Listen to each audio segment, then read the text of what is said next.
Mjaft punuam për gjevrek dhe ujë, duam paga si paga tuaja. A nuk ju vjen turp?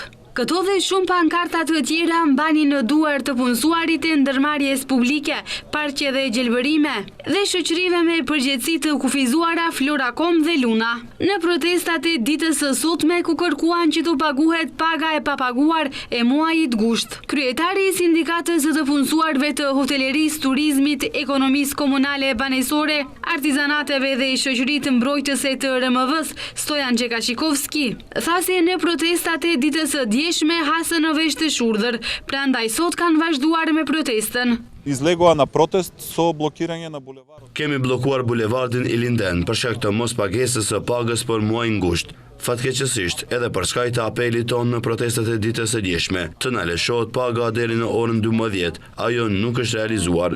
Sipas informacioneve tona, nga ana e qytetit të Shkupit, janë lëshuar një pjesë e parave për paga, ajo qëndron momentalisht në trezor. Janë diku rreth 23 milion denar, por mungojnë akoma rreth 25 milion denar. Këto para duhen vetëm për ndërmarrjen publike, parqe dhe gjelbërime, për 2 kompani të tjera.